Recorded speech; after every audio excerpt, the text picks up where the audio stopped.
ఈరోజు మనం RRB NTPC shift 1 ఏదైతే జరిగిందో సో ఆ క్వశ్చన్స్ గురించి ఏవైతే మెమరీ బేస్డ్ క్వశ్చన్స్ ఉన్నాయో సో ఆ మెమరీ బేస్డ్ క్వశ్చన్స్ ఏ కాన్సెప్ట్ మీద నుంచి వచ్చాయి సో దాని రిలేటెడ్ ఇంకేమైనా క్వశ్చన్స్ అడిగే ఛాన్సెస్ ఉందా సో వాటి గురించి డిస్కస్ చేద్దాం. సో ఫస్ట్ క్వశ్చన్ చూద్దాం. సో మనకి ఇక్కడ ఫస్ట్ క్వశ్చన్ వచ్చి who is the chief justice of India. So ప్రస్తుతం భారతదేశ ప్రధాన న్యాయమూర్తిగా ఎవరున్నారు అని అడుగుతున్నారు. So present chief justice of India వచ్చేసి మనకి శరత్ అరవింద్ బొమ్డే. సో శరత్ అరవింద్ బొమ్డే ఎవరైతే ఉన్నారో సో మనకి ఇప్పుడు ప్రజెంట్ చీఫ్ జస్టిస్ ఆఫ్ ఇండియాగా ఉన్నారు. సో అట్లనే ఇంకా ఎలాంటి క్వశ్చన్స్ అడగచ్చు అంటే అసలు మనకి సుప్రీం కోర్ట్ ఆఫ్ ఇండియాని బిఫోర్ ఇండిపెండెన్స్ సో స్వతంత్రం రాకముందర సో ఎక్కడ ఎస్టాబ్లిష్ చేశారు, ఎక్కడ స్టార్ట్ చేశారు అని అడుగుతారు. So Calcutta. So before independence మనకి ఎక్కడ స్టార్ట్ చేశారు అంటే కల్కత్తాలో స్టార్ట్ చేశారు 1774లో. సో అప్పుడు ప్రధాన న్యాయమూర్తిగా ఎవరున్నారు, అప్పుడు చీఫ్ జస్టిస్ ఆఫ్ సుప్రీం కోర్టుగా ఎవరున్నారు అడుగుతారు. సర్ ఎల్జిమ్ ఇంపే. సర్ ఎల్జిమ్ ఇంపే. సో మనకి బిఫోర్ ఇండిపెండెన్స్ ఏదైతే ఉందో సో అప్పుడు చీఫ్ జస్టిస్గా ఉన్నారు. సో ఈయన గురించి కూడా క్వశ్చన్స్ అడిగే ఛాన్సెస్ ఉన్నాయి. సో మనకు అడిగితే ఇప్పుడు ప్రస్తుతం ఉన్నది ఆల్రెడీ అడిగారు కాబట్టి సో సెకండ్ ఇది గుర్తుపెట్టుకోండి, సర్ ఎల్జిమ్ ఇంపే. సో ఫస్ట్ అసలు సుప్రీంకోర్టుని బ్రిటిష్ వాళ్ళు ఎక్కడ ఎస్టాబ్లిష్ చేశారంటే కల్కత్తా. సో 1774లో ఎస్టాబ్లిష్ చేశారు. సో ఇండిపెండెన్స్ వచ్చిన తర్వాత సో ఫస్ట్ సుప్రీంకోర్టు జడ్జ్ అంటే మనకి ప్రధాన న్యాయమూర్తిగా ఎవరున్నారు, చీఫ్ జస్టిస్ ఆఫ్ ఇండియాగా ఎవరున్నారు అని అడిగితే మనకి హెచ్జే కానియా. సో మనకి బిఫోర్ అదే ఆఫ్టర్ ఇండిపెండెన్స్, సో ఇండిపెండెన్స్ వచ్చిన తర్వాత మొట్టమొదటి న్యాయమూర్తి సుప్రీంకోర్టుకి ఎవరు అంటే మనకి సో హెచ్జే కానియా. ఇంకా ఎలాంటి క్వశ్చన్స్ అడగచ్చు అంటే ఏ సుప్రీంకోర్టు న్యాయమూర్తి, ఏ సుప్రీంకోర్టు ప్రధాన న్యాయమూర్తి chief justice of India so భారతదేశంలో కొంతకాలం రాష్ట్రపతి పదవిని నిర్వహించారు. So in term president of ఇండియాగా సో ఏ చీఫ్ జస్టిస్ ఆఫ్ ఇండియా ఉన్నారని అడుగుతారు. మొహమ్మద్ హిదయతుల్లా. మొహమ్మద్ హిదయతుల్లా. సో ఈయన సో కొంచెం టర్మ్కి అంటే కొంతకాలానికి ఇన్ టర్మ్ ప్రెసిడెంట్గా ఉన్నారు. ఎందుకంటే జాకీర్ హుసేన్ ఎవరైతే ఉన్నారో సో ఆయన చనిపోయిన తర్వాత పదవిలో ఉండగానే చనిపోయారు. సో ఆయన ప్లేస్లో మనకి మొహమ్మద్ హిదాయతుల్లా అప్పట్లో చీఫ్ జస్టిస్ ఆఫ్ ఇండియాని కొంతకాలం ప్రెసిడెంట్ ఆఫ్ ఇండియా కింద వర్క్ చేశారు. సో ఈ క్వశ్చన్స్ మనకి నేమ్స్ రిలేటెడ్ అడుగుతారు. సో నేమ్స్ కాకుండా ఏం అడుగుతారు, నేమ్స్ కాకపోతే ఇంకేం అడుగుతారంటే మనకి పాలిటీ నుంచి అడగచ్చు. సో పాలిటీ పరంగా ఎలా అడుగుతారు, రాజ్యాంగం పరంగా కానీ పాలిటీ పరంగా ఎలా అడుగుతారు అంటే మనకి ప్రాథమిక హక్కులు అంటాం, ఫండమెంటల్ రైట్స్, ప్రాథమిక హక్కులు. సో భారత రాజ్యాంగంలో లేదా ఇండియాలో ఫండమెంటల్ రైట్స్కి ప్రొటెక్టర్ ఎవరు, గ్యారంటీ ఎవరు అని అడుగుతారు. సో మనకి ఫండమెంటల్ రైట్స్కి గ్యారంటీ కానీ ఫండమెంటల్ రైట్స్ యొక్క ప్రొటెక్టర్ కానీ ఎవరు అంటే సో మనకి సుప్రీంకోర్టు. సో భారతదేశంలో ఉన్న సుప్రీంకోర్టు సో మనకి ప్రాథమిక హక్కులు ఏవైతే ఉన్నాయో పౌరుల యొక్క ప్రాథమిక హక్కుల్ని రక్షించేది మనకి సుప్రీంకోర్టు. ఇంకొక క్వశ్చన్ ఏమని అడుగుతారంటే గార్డియన్ ఆఫ్ కాన్స్టిట్యూషన్. సో మనకి భారత రాజ్యాంగానికి గార్డియన్గా ఉన్నది ఎవరు అని అడిగితే సుప్రీంకోర్టే, గార్డియన్ ఆఫ్ కాన్స్టిట్యూషన్. ఇలాంటి క్వశ్చన్స్ అడగచ్చు. లేదా మనకి ఇవి కాకుండా సో సబ్జెక్ట్ ఓరియంటెడ్ అడగాలి అంటే మనకి సుప్రీంకోర్టులో న్యాయమూర్తులు అంటే జడ్జెస్ ఉంటారు. So chief justice of India ఉంటారు. సో ప్రధాన న్యాయమూర్తిని ఎలా ఎన్నుకుంటారు అంటే senior most judge of supreme court. So సుప్రీంకోర్టులో ఎవరైతే సీనియర్ మోస్ట్ జడ్జ్ ఉంటారో సో వాళ్ళు చీఫ్ జస్టిస్ ఆఫ్ ఇండియా కింద నియమించబడతారు. Who appointed the chief justice of India. భారతదేశ ప్రధాన న్యాయమూర్తిని ఎవరు నియమిస్తారు, హూ అపాయింటెడ్ అని అడుగుతారు. సో డైరెక్ట్గా ఆన్సర్ వచ్చేసి మనకి ప్రెసిడెంట్ ఆఫ్ ఇండియా. మనకి ప్రొసీజర్ని పక్కన పెడితే we have a procedure. So ఆ ప్రొసీజర్ని పక్కన పెడితే ఎవరు అపాయింట్ చేస్తారు, నియమిస్తారు అని అడిగితే so senior most judge of సుప్రీంకోర్టుని భారత రాష్ట్రపతి చీఫ్ జస్టిస్ ఆఫ్ ఇండియాగా నియమిస్తారు. సో ఇలాంటి క్వశ్చన్స్ అడగచ్చు. లేదా సుప్రీంకోర్ట్స్లో జడ్జెస్ ఎవరైతే ఉన్నారో సో వాళ్ళ యొక్క పదవీ కాలం ఎంత. సో భారతదేశంలో సుప్రీంకోర్టులో ఉన్న న్యాయమూర్తుల యొక్క పదవీ కాలం ఎంత అంటే up to 65 years age. So వాళ్ళకి 65 సంవత్సరాలు వచ్చే వరకు. సో ఇక్కడ చాలామంది కన్ఫ్యూజ్ అవుతూ ఉంటారు. ఆప్షన్స్లో 65 ఉంటుంది, 62 ఉంటుంది, 61 ఉంటుంది. సో సుప్రీంకోర్టు జడ్జెస్కి వచ్చేటప్పటికి మనకి 65 ఇయర్స్. సో నెక్స్ట్ పాలిటీ రిలేటెడ్గా ఈ క్వశ్చన్స్ని అడిగే ఛాన్సెస్ ఉన్నాయి. జీకే పరంగా అడగాలనుకుంటే either they will choose HJ Kania or sir Elijah Impey. So the next question చూద్దాం. సో నెక్స్ట్ క్వశ్చన్ వచ్చేసి where is Sagar Matha mount. So Sagar Matha అనే ఏదైతే మౌంటైన్ ఉందో సో ఆ మౌంటైన్ లేదా పీక్ శిఖరం అంటాం. సో సాగర్ మాత శిఖరం అనేది ఎక్కడ ఉంది అని అడుగుతున్నారు. సో జనరల్గా మనకి భారతదేశంలోనే అంటే ప్రపంచంలోనే అత్యంత ఎత్తైన శిఖరంగా దేన్ని చెప్తారు అంటే మనకి ఎవరెస్ట్. సో ప్రపంచంలో అత్యంత ఎత్తైన శిఖరంగా చెప్పేది ఎవరెస్ట్ని. సో ఈ ఎవరెస్ట్ ఉన్నది ఎక్కడ అంటే నేపాల్లో. సో నేపాల్ ఏరియాలో ఈ ఎవరెస్ట్ని ఏమని పిలుస్తారు అంటే సాగర్ మాత. సో సాగర్ మాత అనేది ఇప్పుడు ఎక్కడ ఉంది అని అడిగితే మీరు ఆన్సర్ డైరెక్ట్గా నేపాల్ ఇవ్వచ్చు. సో దీనికి రిలేటెడ్ ఇంకా ఎలాంటి క్వశ్చన్స్ అడగచ్చు. సో జనరల్గా ఇప్పుడున్న ఎగ్జామ్స్లో మనం ఏం నేర్చుకుంటామంటే highest mountain in the world. So ప్రపంచంలో అత్యంత ఎత్తైన శిఖరం వచ్చేసి మనకి సాగర్ మాత లేదా ఎవరెస్ట్. సో భారతదేశంలో ఇండియాలో హైయెస్ట్ పీక్ వచ్చేసి మనకి కాంచన్జంగ్. సో కాంచన్జంగ్ వచ్చేసి మనకి ఏ స్టేట్లో ఉందంటే సిక్కిం. సో అలా కాకుండా ఇంకొంచెం డిఫరెంట్గా అడగాలి అనుకుంటే సో క్వశ్చన్ ఎట్లాంటి క్వశ్చన్ అడగచ్చు అనుకుంటే మనకి ఇండియన్ సబ్ కాంటినెంట్ అంటాం. సో ఇండియన్ సబ్ కాంటినెంట్ ఏదైతే ఉంటుందో సో దాని నుంచి కూడా క్వశ్చన్స్ వచ్చే ఛాన్సెస్ ఉన్నాయి. సో ఇక్కడ మనకి పాకిస్తాన్, సో ఇక్కడ వచ్చేటప్పటికి మనకి ఆఫ్ఘనిస్తాన్, సో ఈ ఏరియాలో మనకి నేపాల్, చైనా, సో ఇక్కడ మనకి బంగ్లాదేశ్, మయన్మార్. సో క్వశ్చన్ ఏదైనా డిఫికల్ట్గా కానీ కొంచెం డిఫరెంట్గా అడగాలి కానీ అనుకుంటే సో ఇలాంటి క్వశ్చన్స్ అడగచ్చు. సో మనకి ప్రపంచంలో ఎక్కడ సాల్ట్ మౌంటైన్ రేంజ్ ఉంది, సో సాల్ట్ పర్వత శ్రేణి అనేది ఎక్కడ ఉంది అని అడుగుతారు. సో సాల్ట్ పర్వత శ్రేణి వచ్చేసి మనకి పాకిస్తాన్లో ఉంది. Salt mountain range is located in Pakistan. So అట్లానే హిందూ కుష్ మౌంటైన్స్ అంటాం. సో హిందూ కుష్ మౌంటైన్స్ అనేవి ఎక్కడ ఉన్నాయంటే ఆఫ్ఘనిస్తాన్. సో హిందూ కుష్ పర్వతాలు ఎక్కడ ఉన్నాయి అంటే ఆఫ్ఘనిస్తాన్లో ఉన్నాయి. సో అట్లానే మనకి చైనాలో వన్ ఆఫ్ ద ఇంపార్టెంట్ మౌంటైన్స్గా టిబెటన్ ఆ ప్రాంతంలో ఇంపార్టెంట్ పర్వతాలుగా దేన్ని చెప్పచ్చు అంటే కుండ్లున్. సో కుండ్లున్ పర్వతాలని మనం చైనాలో వన్ ఆఫ్ ద ఇంపార్టెంట్ మౌంటైన్స్గా చెప్పచ్చు. ఇండియా, నేపాల్, భూటాన్ ఏవైతే ఉన్నాయో వీటన్నిటిలో కూడా హిమాలయన్ రేంజెస్ ఏవైతే ఉన్నాయో హిమాలయ పర్వతాలు ఇంపార్టెంట్. కానీ నేపాల్ వచ్చేటప్పటికి ఈ హిమాలయ పర్వతాలని ఏమని పిలుస్తాము అంటే ఈ రేంజ్ని మహాభారత్ రేంజ్ అని పిలుస్తాం. మహాభారత్. సో మయన్మార్ వచ్చేటప్పటికి ఈ మౌంటైన్ రేంజ్ కాస్త ఏమవుతుంది అంటే ఆర్కన్యోమా పర్వతాలు. సో బంగ్లాదేశ్ వచ్చేటప్పటికి ఇంపార్టెంట్ హిల్స్ వచ్చేసి మనకి చిట్టగాంగ్. సో క్వశ్చన్ ఎలాంటిది పడవచ్చు, కొంచెం డిఫికల్ట్ అనుకుంటే సాల్ట్ రేంజ్ ఏ కంట్రీలో ఉంది అని అడుగుతారు, సాల్ట్ పర్వతాలు ఏ కంట్రీలో ఉన్నాయని అడుగుతారు. సో పాకిస్తాన్. సో రెగ్యులర్గా వచ్చే క్వశ్చన్స్ ఏంటంటే హిందూ కుష్ పర్వతాలు ఏ దేశంలో ఉన్నాయని అడుగుతారు, ఆఫ్ఘనిస్తాన్. లేదా ఆర్కన్యోమా ఈ క్రింది ఏ ప్రాంతంలో ఉంది అని చెప్పి మయన్మార్, బంగ్లాదేశ్, నేపాల్, పాకిస్తాన్ ఇవ్వడం జరుగుతుంది. సో అందుకని మనకి డిఫరెంట్గా ఉన్నవి చిట్టగాంగ్ బంగ్లాదేశ్, ఆర్కన్యోమా వచ్చేసి మనకి మయన్మార్, అండ్ సాల్ట్ పర్వతాలు వచ్చేసి పాకిస్తాన్, సులేమాన్కి, కారకోరం రేంజ్. సో ఇవి కూడా పాకిస్తాన్లో ప్రజెంట్ అయి ఉన్నాయి. ఇంకొక ఇంపార్టెంట్ ఏంటంటే మనకి హిమాలయాల్లో అత్యంత ఎత్తైన శిఖరాలు 3. ఒకటి వచ్చేసి ఎవరెస్ట్ అంటాం, అది నేపాల్లో ఉంది. సో రెండోది వచ్చేసి K2 గోండ్విన్ అస్టిన్ అంటాం. సో K2 వచ్చేసి మనకి మోస్ట్లీ ఇప్పుడు వివాదాస్పదంగా ఉంది, ఎందుకంటే it is near by Pakistan occupied Kashmir.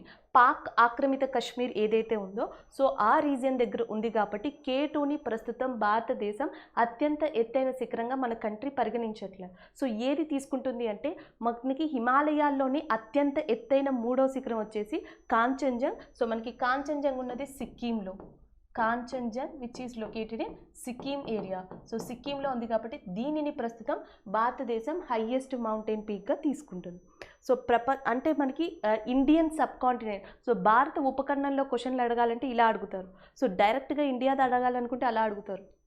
లేదా ఇండియన్కి సంబంధించిన అంటే ఇండియన్ జియోగ్రఫీకి సంబంధించి క్వశ్చన్లు అడగాలి అంటే సో టోటల్గా కంట్రీ గురించి అడిగారు కాబట్టి నెక్స్ట్ ఏ క్వశ్చన్ అడిగే ఛాన్సెస్ ఉందంటే మనకి సౌత్ ఇండియా అంటాం. సో మనకి సౌత్ ఇండియాలో హైయెస్ట్ మౌంటైన్ ఏది అని అడుగుతారు.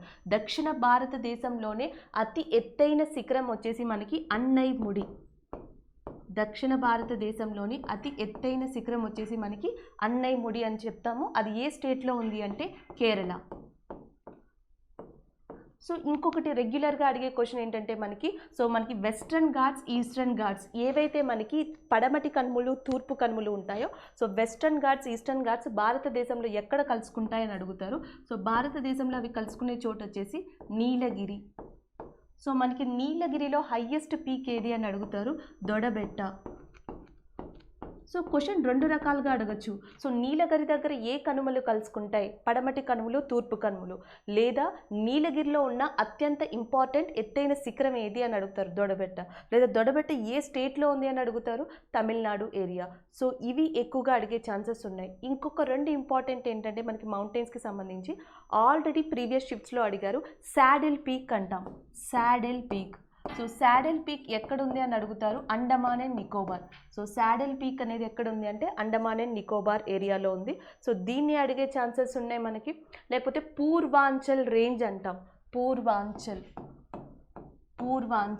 భారతదేశంలో పూర్వాంచల్ మౌంటైన్ రేంజ్ పర్వత శ్రేణి ఏ భూభాగంలో ఉంది, దక్షిణాన ఉత్తరాన అట్లా అడుగుతారు. సో ఈశాన్య రాష్ట్రంలో నార్త్ ఈస్ట్ ఇండియాలో మనకి ఉన్న ఇంపార్టెంట్ మౌంటైన్ శ్రేణి వచ్చేసి పూర్వాంచల్. సో డైరెక్ట్ బిట్లా దాన్ని గుర్తుపెట్టుకోవచ్చు. సో ఇవి నెక్స్ట్ ఏమన్నా మౌంటైన్స్ నుంచి క్వశ్చన్స్ అడగాలంటే ఇలాంటి క్వశ్చన్స్ అడిగే ఛాన్సెస్ ఉన్నాయి. The next one. So next వచ్చేటప్పటికి Arya Samaj was founded by. So last previous shift నిన్న షిఫ్ట్ చూసుకుంటే మనకి నిన్న షిఫ్ట్లో ఏమొచ్చిందంటే బ్రహ్మ సమాజ్ వాజ్. సో బ్రహ్మ సమాజ్ గురించి అడిగారు. సో నిన్న షిఫ్ట్లో మనకి బ్రహ్మ సమాజ్ అడిగారు. సో బ్రహ్మ సమాజ్ వచ్చేసి మనకి రాజా రామ్మోహన్ రాయ్. సో అక్కడే మనం రిపీట్ చేసుకున్నాం, రాజా రామ్మోహన్ రాయ్కి సంబంధించి సతీ సాగమనం ఏదైతే ఉందో దానికోసం కృషి చేశారు. సో సతీ సాగమనం యాక్ట్ వచ్చేసి ఏ ఇయర్లో వచ్చిందో కూడా చెప్పాను, 1829. సో అక్కడే మనం డిస్కస్ చేసుకున్నాం ఆర్య సమాజ్ గురించి కూడా. సో ఈరోజు Arya Samaj was founded by అని వచ్చింది స్వామి దయానంద సరస్వతి. సో స్వామి దయానంద సరస్వతి 1875లో ఆర్య సమాజ్ని స్థాపించడం జరిగింది. సో అట్లానే మనకి sir Syed Ahmed Khan, sir Syed Ahmed Khan. So ఈయన స్థాపించిన మూమెంట్ పేరు వచ్చేసి మనకి అలీగర్ మూమెంట్. సో ఇండియాలో అలీగర్ మూమెంట్ని ప్రారంభించిన వ్యక్తి ఎవరు అంటే sir Syed Ahmed Khan. So next ఇంకొక ఇంపార్టెంట్ వచ్చేసి మనకి బ్రహ్మ సమాజ్ చెప్పాం, ఆర్య సమాజ్ చెప్పాం. సో అట్లానే మనకి సత్యశోధక సమాజ్ అని ఉంటుంది, సత్యశోధక సమాజ్. సత్యశోధక సమాజ్. సో సత్యశోధక సమాజ్ని స్థాపించింది ఎవరు అని అడుగుతారు. సో మనకి జ్యోతిరావు పూలే,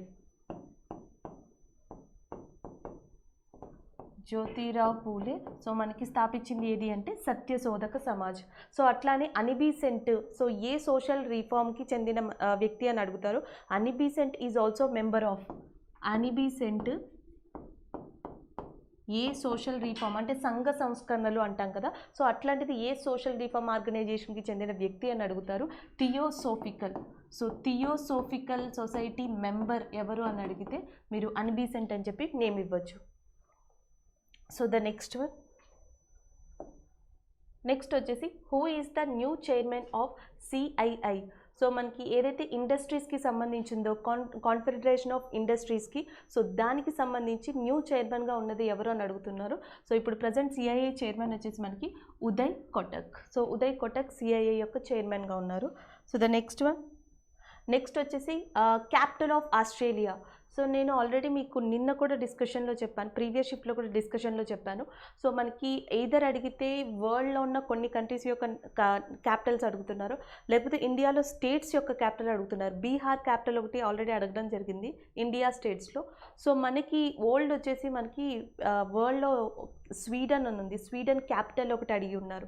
సో ఇలాంటి క్వశ్చన్స్ అడుగుతున్నారు. ఇప్పటికి వచ్చేటప్పుడు మనకి ఆస్ట్రేలియా క్యాపిటల్ అడిగారు. సో ఆస్ట్రేలియా క్యాపిటల్ వచ్చేసి క్యాన్బెర్రా. సో క్యాన్బెర్రా అనేది ఆస్ట్రేలియా యొక్క క్యాపిటల్. ఇంకొక ఇంపార్టెంట్ థింగ్ ఏంటి అంటే మనకి కోరల్ సీ అంటాం, కోరల్ సీ. ఆ బ్యూటిఫుల్ కలర్ఫుల్ ప్లాంట్స్ ఏవైతే మనకి ఎకోసిస్టమ్, చాలా కలర్ఫుల్ ఎకోసిస్టమ్ ప్లాంట్స్ ఏవైతే ఉంటాయో సముద్రంలో, సో ఆ పర్టిక్యులర్ సిస్టమ్ని మనం కోరల్స్ అంటాం. సో ఈ కోరల్ సీ ఏ కాంటినెంట్కి దగ్గరలో ఉంది లేదా ఏ కంట్రీకి దగ్గరలో ఉంది అని అడుగుతారు, ఆస్ట్రేలియా. సో మనకి ఇది ఆస్ట్రేలియా అని తీసుకుంటే సో ఆస్ట్రేలియాకి ఏదైతే ఈస్ట్ ఏరియా ఉందో, సో ఈ ఈస్ట్ ఏరియా దగ్గర మనకున్న ఇంపార్టెంట్ సీ వచ్చేసి కోరల్ సీ. ఆస్ట్రేలియాకి తూర్పు భాగంలో ఉన్న ప్రపంచంలో అత్యంత ఇంపార్టెంట్ అయిన సీ వచ్చేసి మనకి కోరల్ సీ అని చెప్తాం. సో ఆస్ట్రేలియా ఇంకా దేనికి ఫేమస్ అంటే మనకి శాండ్ డ్యూన్స్, ఇసుక దిబ్బలు అంటాం. సో ప్రపంచంలో అతిపెద్ద ఇసుక దిబ్బలన్నీ కూడా మనకి ఎక్కడ ఉన్నాయంటే ఆస్ట్రేలియాలో. ప్రపంచంలోనే అతిపెద్ద ఇసుక దిబ్బ, so highest sand dune, so దాని పేరు వచ్చేసి మనకి సింప్సన్. సో ఈ సింప్సన్ శాండ్ డ్యూన్ కూడా ఎక్కడుంది అంటే మనకి ఆస్ట్రేలియాలో ఉంది. Next, Indian flag ratio of length and breadth. So మనకి జాతీయ జెండా ఏదైతే ఉందో దాని యొక్క నిష్పత్తి అడిగారు. సో ఇండియన్ ఫ్లాగ్ యొక్క మనకి రేషియో వచ్చేసి 3:2గా ఉంది. సో అట్లానే మనకి ఇంకొక ఇంపార్టెంట్ థింగ్ ఏంటి అంటే మనకి ఈ ఇండియన్ ఫ్లాగ్ని ఎవరు రూపొందించారు, మొట్టమొదటిగా ఎవరు ఇచ్చారు, ఎవరు డిజైన్ చేశారని అడుగుతారు. సో పింగళి వెంకయ్య. అది రెగ్యులర్ క్వశ్చన్. సో మనకి జాతీయ జెండాని రూపొందించింది లేదా ఇచ్చింది పింగళి వెంకయ్య, కానీ కొంచెం డిఫరెంట్ క్వశ్చన్ వచ్చేసి దాని లెంత్ అండ్ బ్రెడ్త్ అడిగారు. సో రేషియో వచ్చేసి మనకి 3:2లో ఉంది. So the next one, next వచ్చేసి where are Gangetic dolphins found in India. So భారతదేశంలో గంగా డాల్ఫిన్స్ ఎక్కడ దొరుకుతాయి? యాక్చువల్గా మాకు స్టూడెంట్స్ ఇచ్చిన ఇన్ఫర్మేషన్ ప్రకారం, సో మాకు ఎట్లా ఇన్ఫర్మేషన్ వచ్చిందంటే డాల్ఫిన్స్ గురించి అడిగారు. సో అది కూడా రివర్ డాల్ఫిన్స్ గురించి అడిగారు. సో జనరల్గా రివరిన్ డాల్ఫిన్స్ ఏవైతే ఉంటాయో, సో మోస్ట్లీ అవి 2 రివర్స్లో ఎక్కువగా దొరుకుతాయి. ఒకటి మనం ఇండస్ డాల్ఫిన్స్ అంటాం, ఇండో డాల్ఫిన్స్ అని కూడా పిలవచ్చు. ఇండస్కి సంబంధించి ఇండస్ రివర్లో దొరికే డాల్ఫిన్స్ అంట. ఇంకొకటి వచ్చేసి మనకి గంగా, సో గంగాకి సంబంధించి గ్యాంజెటిక్ డాల్ఫిన్స్ అంటాం. సో గంగా నదిలో దొరికేవి గ్యాంజెటిక్ డాల్ఫిన్స్, సో ఇండస్లో కూడా ఇవి అవైలబుల్ ఉంటాయి. సో జనరల్గా ఇవన్నీ కూడా ఎక్కడి నుంచి ఆవిర్భవించాయి? ఈ డాల్ఫిన్స్ అన్నీ కూడా వీటి యొక్క ఈ స్పీషియస్ యొక్క ఫస్ట్ ఆరిజిన్ ఎక్కడి నుంచి వచ్చిందంటే తెతిస్ సముద్రం, తెతిస్ సీ. సో తెతిస్ సీ ఏదైతే ఉందో right now it is not existed, ఇప్పుడు ప్రజెంట్ లేదు. సో ఒకప్పుడు ఏదైతే ఎగ్జిస్ట్ అయ్యి ఉందో, సో అక్కడి నుంచే ఈ డాల్ఫిన్స్, ఈ స్పీషియస్ అనేవి, ఈ జాతి డాల్ఫిన్స్ అనేవి అక్కడి నుంచే ఆవిర్భవించాయని చెప్తారు. ఎగ్జాక్ట్లీ ఆ ప్లేసెస్లో ఏవైతే ఇండస్ గంగా రివర్స్ ఉన్నాయో ఆ రివర్స్లో ప్రస్తుతం ఇవి దొరుకుతున్నాయి. ఇంకొక ఇంపార్టెంట్ ఏంటంటే, సో మనకి ఎగ్జామ్లో డాల్ఫిన్స్ మీద క్వశ్చన్ అడిగారు, అది కూడా రివరిన్ డాల్ఫిన్స్ మీద. సో అందుకని ఈ 2 ఎక్స్ప్లెయిన్ చేస్తున్నా. ఒకటి వచ్చేసి ఇండస్ డాల్ఫిన్స్ మెయిన్గా దొరికేది ఎక్కడంటే పాకిస్తాన్లో. మనకి ఇండస్ డాల్ఫిన్స్ ఎక్కడ దొరుకుతాయంటే పాకిస్తాన్లో. పాకిస్తాన్లో కూడా ఎక్కడ అంటే మనకి ఇండస్కి 5 ట్రిబ్యూటరీస్ ఉన్నాయి, 5 ఉపనదులు అంటాం.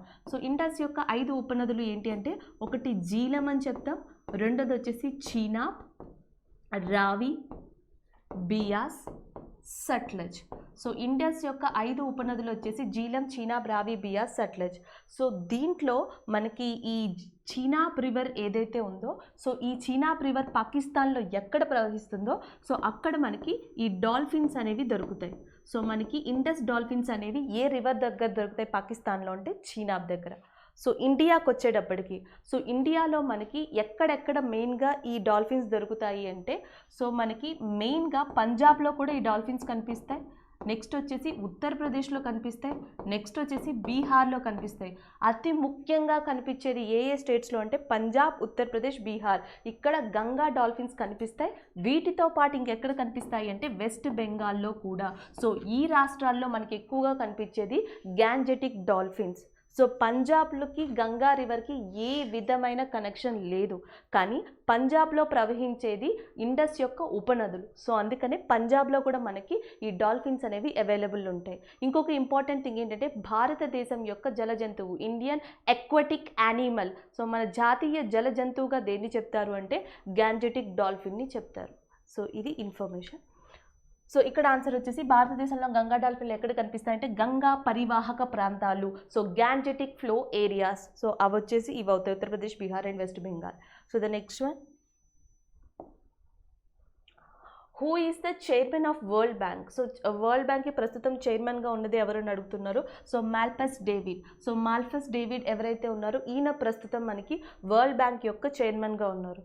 ఇంకొక ఇంపార్టెంట్ థింగ్ ఏంటంటే, ప్రపంచంలోనే వరల్డ్ బ్యాంక్కి అతిపెద్ద కాంట్రిబ్యూటర్గా ఉన్న కంట్రీ ఏది అంటే USA. So USA one of the contributor, అతిపెద్ద కాంట్రిబ్యూటర్గా ఇప్పుడు వరల్డ్ బ్యాంక్ ఉంది రీసెంట్ డేటా ప్రకారం. According to recent data, US is one of the biggest contributor to that World Bank. So the next one, next వచ్చేసి who is the captain of 1983 World Cup. So India first గెలిచిన మొట్టమొదటి world cup క్రికెట్లో 1983లో. So దానికి Indian కెప్టెన్గా ఎవరు వ్యవహరించారు అంటే Kapil Dev. So India మళ్ళీ మనకి వరల్డ్ కప్ ఎప్పుడు గెలుచుకుంది అంటే 2011. So April 2nd April. So 2011లో మనకి ఇండియా సెకండ్ వరల్డ్ కప్ని గెలుచుకుంది. సో అప్పుడు కెప్టెన్ వచ్చేసి మనకి మహేంద్ర సింగ్ ధోని. సో మహేంద్ర సింగ్ ధోని ఇప్పుడు one of the famous top brand in the world. So దానికి బ్రాండ్ అంబాసిడర్గా ఉన్నారు. సో దాని యొక్క పేరు వచ్చేసి Dream11. సో Dream11కి బ్రాండ్ అంబాసిడర్గా ఉన్నది ఎవరు అంటే Mahendra Singh Dhoni. So the next one, smallest lake in the world. So ప్రపంచంలో ఇక్కడ ఫ్రెష్ వాటరా సాల్ట్ వాటరా ఇట్లా అడగలేదు.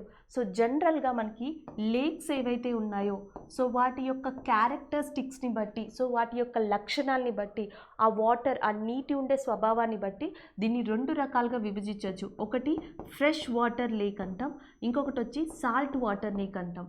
అంటే మంచి నీటి సరస్సు, ఉప్పు నీటి సరస్సు అంటాం. సో క్వశ్చన్స్ ఎలా పడతాయి అంటే ఒకటి లార్జెస్ట్, హైయెస్ట్, స్మాలెస్ట్. ప్రపంచంలో అతిపెద్ద లేక్ ఏది, ప్రపంచంలో అతి చిన్న లేక్ ఏది. సో ఇట్లాంటి క్వశ్చన్స్ పడతాయి. లేదా సో మనకి ప్రపంచంలో అతి మంచినీటి సరస్సు ఏది, చాలా పెద్ద మంచినీటి సరస్సు ఏది, చిన్న మంచినీటి సరస్సు ఏది, ప్రపంచంలో అతిపెద్ద ఉప్పు సరస్సు ఏది.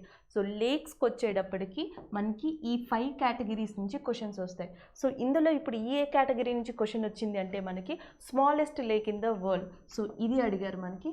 సో ప్రపంచంలోనే అతి చిన్న లేక్ వచ్చేసి మనకి బెంగ్సీ, లేక్ బెంగ్సీ. ఇది ఎక్కడ ఉంది అంటే సో చైనా ప్రావిన్సీ. సో చైనా ఏరియాలో, చైనా భూభాగంలో ఉంది. చైనాకి నార్థరన్ ఏరియాలో మనకి ఈ బెంగ్సీ లేక్ అనేది లొకేట్ అయి ఉంది. సో అట్లనే మనకి ఇంకొక ఇంపార్టెంట్ ఏంటంటే in terms of deepest, so లోతు పరంగా చూస్తే, నాట్ అ వాల్యూమ్ అంటే డీపెస్ట్ పరంగా చూస్తే, so deepest lake in the world. So లోతు, అత్యంత లోతైన లేక్ అంటాం. సో సరస్సు. సో డీపెస్ట్ లేక్ వచ్చేసి మనకి లేక్ బైకల్. సో ఇది ప్రపంచంలోనే అత్యంత లోతైన లేక్గా చెప్తాము. సో ఇది గుర్తుపెట్టుకోవచ్చు. Deepest lake in the world అంటే లేక్ బైకల్ పెట్టచ్చు. సో అట్లానే మనకి ప్రపంచంలో అత్యంత చల్లని lake, cold lake in the world అంటాం. ఇది కొంచెం డిఫరెంట్, ఈ కాన్సెప్ట్కి కొంచెం different. Cold lake in the world. So cold lake in the world, మనకి cold lake in the world వచ్చేసి లేక్ విడా.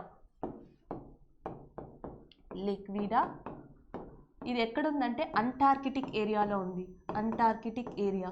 సో ఏ టెంపరేచర్ దగ్గర ఉందంటే -13°C. సో -13°C దగ్గర ఉన్నది మనకి lake Vida, which is located in Antarctic area. ప్రపంచంలోనే అత్యంత చల్లని సరస్సు. సో అత్యంత వేడి సరస్సు ఏది ఉండదు, ఎందుకంటే హీట్ ఎక్కువ ఉంటే వాటర్ ఎవాపరేట్ అయిపోద్ది, అక్కడ లేక్ ఉండే ఛాన్స్ లేదు. సో అందుకనే అత్యంత చల్లని లేక్ వచ్చేసి సో కంప్లీట్గా ఫ్రీజ్ అవుతుంది, but it consist of water content. So water content ఉంటుంది. So lake విడా.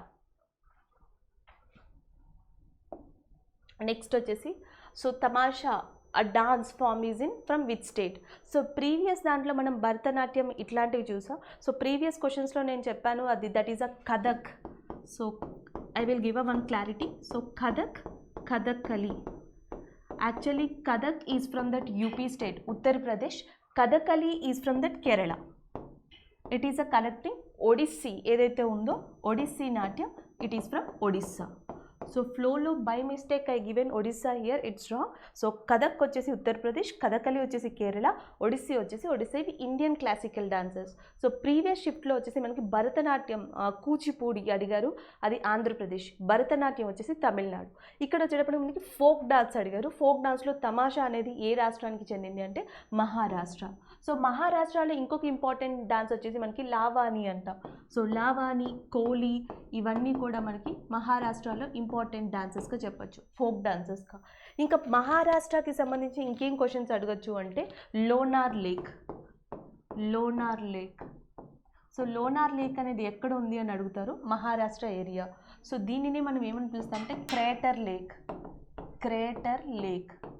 సో జనరల్గా తెలుగులో గిన్నె లేక్ అంటాం. అంటే మనకి వాల్కెనో ఏదైతే ఉంటుందో, సో మీరు అగ్ని పర్వతాన్ని చూస్తే కనుక ఈ పైన షేప్ డోమ్ షేప్ ఏదైతే ఉంటుందో సో అట్లాంటి షేప్లో మనకి ఈ లేక్ అనేది లొకేట్ అయి ఉంటుంది, lunar lake. Now it is in pink colour. So దీన్నే వాల్కెనిక్ లేక్గా కూడా చెప్పచ్చు. సో మహారాష్ట్రలో లేదా దక్కన్ ఏరియాలో వాల్కెనిక్ లేక్గా కన్సిడర్ చెయ్యొచ్చు యాజ్ పర్ కాన్సెప్ట్. సో అది వచ్చేసి మనకి lunar lake. So lunar lake ఉన్నది మహారాష్ట్రలో. ఇంకా ఎలాంటి క్వశ్చన్స్ అడగచ్చు అంటే మనకి ఇంపార్టెంట్ రైల్వే జోన్స్ ఏవైతే ఉన్నాయో మనకి సెంట్రల్ రైల్వే జోన్ అంటాం. So central railway zone in India. So central railway zone కూడా ఎక్కడుందంటే మహారాష్ట్రలో ఉంది. సో మహారాష్ట్రలోనే ఇంపార్టెంట్ పోర్ట్, భారతదేశంలోనే అత్యంత రద్దీ అయిన బిజియెస్ట్ పోర్ట్ ఇన్ ఇండియా ఉంది. సో దాని పేరు వచ్చేసి మనకి ముంబై. సో భారతదేశంలో అత్యంత బిజియెస్ట్ పోర్ట్ ముంబై. సో అది ఉన్నది ఎక్కడ అంటే మహారాష్ట్ర ఏరియాలోనే. సో మహారాష్ట్ర ఏరియాలోనే ఏ రివర్స్ ఆరిజినేట్ అయినాయి అంటే గోదావరి, కృష్ణ. సో ఇలాంటి క్వశ్చన్స్ కూడా అడుగుతారు. సో భారతదేశంలో గోదావరి నది ఏ రాష్ట్రంలో పుట్టింది, ఏ రాష్ట్రంలో ఆవిర్భవించింది అంటే సో మహారాష్ట్ర. కృష్ణా రివర్ ఎక్కడ పుట్టింది అంటే మహారాష్ట్ర. సో మహారాష్ట్రలో ఉన్న ఇంపార్టెంట్ మౌంటైన్స్ ఏంటి అని అడుగుతారు. సో మహారాష్ట్రలో ఉన్న ఇంపార్టెంట్ మౌంటైన్స్ ఏంటండి, వెస్ట్రన్ ఘాట్స్ అంటాం. So western Ghats. So western Ghats అనేవి పడమటి కనుమలు.